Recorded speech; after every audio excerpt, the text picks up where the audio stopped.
Netaji Subhash Chandra Bose. Subhash Chandra Bose's birthday is on the 23rd of January, 1897. Netaji Subhash Chandra Bose was born in Cuttack. He was born to Jankinath Bose and Prabhavati Dutt. He was an Indian nationalist in the era of British colonialism in India, whose defiant patriotism and immovable nerve and bravery made him a national hero whose praises are still sung with pride by every Indian citizen. His attempts to get rid of the British with the help of the Nazi Party and Imperial Japan during the time of the Second World War left him a troubled legacy.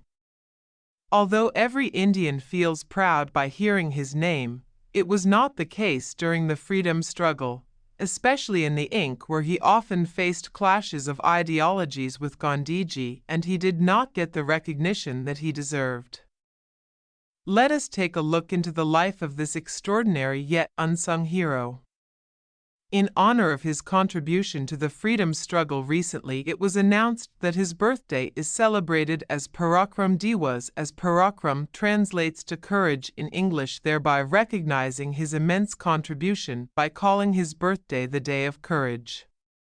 The day will now be commemorated each year in memory of Netaji Subhash Chandra Bose, the unsung hero of the Indian independence struggle. Let us look at the Subhash Chandra Bose biography and know our hero in and out. Education. Subhash Chandra Bose was the 9th out of the 14 children of Jankinath Bose and Prabhavati Dutt. He attended the Protestant European School, which is now called Stuart High School, along with his other siblings in Cuttack. He was a brilliant student and had a knack for knowing, which earned him a second position in the matriculation exam. He attended the Presidency College, now University, in Calcutta and was greatly influenced by the teachings and philosophies of Swami Vivekananda and Sri Ramakrishna Paramahansa Dev. By reading their works when he was 16 years old, he was later expelled by the college on grounds of assaulting a professor named Oaten, even though he appealed that he was not even a participant in the act, but only a mere spectator. This incident ignited a strong sense of rebellion in him, and the mistreatment of Indians at the hands of the British, which he observed to be happening widespread in Calcutta, only added fuel to the fire. He joined the Scottish Church College under the University of Calcutta, where he completed his graduation in philosophy in the year 1918. He then left for London with his brother Satish to prepare for the Indian Civil Services exam that used to be held during that time. He took the exam and passed with flying colors on the very first attempt. Such a bright student he was. But he still had mixed feelings, as he would now have to work under the government set up by the British, whom he had already started to despise. So, in the year 1921, he resigned from the Indian Civil Services as a symbol of boycotting the British after the incident of the infamous Jallianwala Bagh massacre. Subhash Chandra Bose's family. His father was Janaki Nath Bose, his mother Prabhavati Devi, and he had 6 sisters and 7 brothers. His family was a well-to-do family in financial terms, which belonged to the Kayastha caste. Subhash Chandra Bose's wife, Subhash Chandra Bose, married a woman named Emily Schenkel. Not much is known about the wife of the revolutionary man. However, he does have a daughter who was named Anita Bose. He always preferred to keep his private life very private and never talked much in a public forum. He wasn't much of a family man and dedicated all his time and attention to the country. His only aim was to see an independent India someday. He lived for the country and died for it as well. Role in freedom struggle. Subhash Chandra Bose joined the Indian National Congress, Inc., under the influence of Mahatma Gandhi, and started the newspapers called Swaraj, which means self-governance, which marks his entry into politics, and his role in the freedom struggle in India has just started. Chittaranjan Das was his mentor.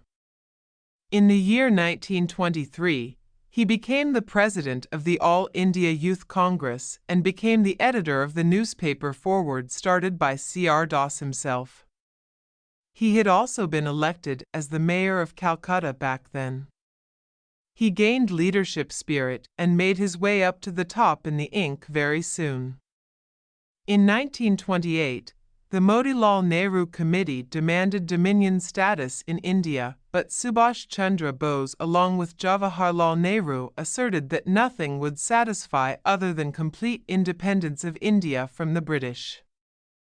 Gandhiji strongly opposed the ways of Bose, who wanted independence by hook or by crook, as he was a firm believer of non-violence itself. He was sent to jail in 1930 during the civil disobedience movement, but was related along with other prominent leaders in the year 1931 when the Gandhi-Irwin Pact was signed.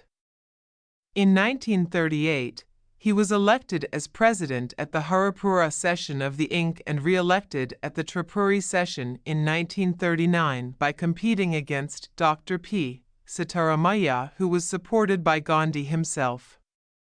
He maintained strict standards during the commencement of the First World War and demanded full independence of India from the British within 6 months.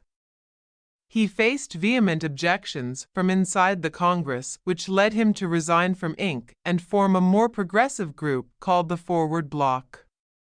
He started a mass movement against using Indian men in the wars of foreign countries, which received immense support and voice, which led him to be put under house arrest in Calcutta, but he left the house in disguise in January 1941 and reached Germany via Afghanistan and met the Nazi leader there to seek help from them to drive the British away from India.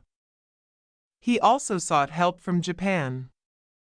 He made full use of the philosophy "an enemy's enemy is a friend" disappearance.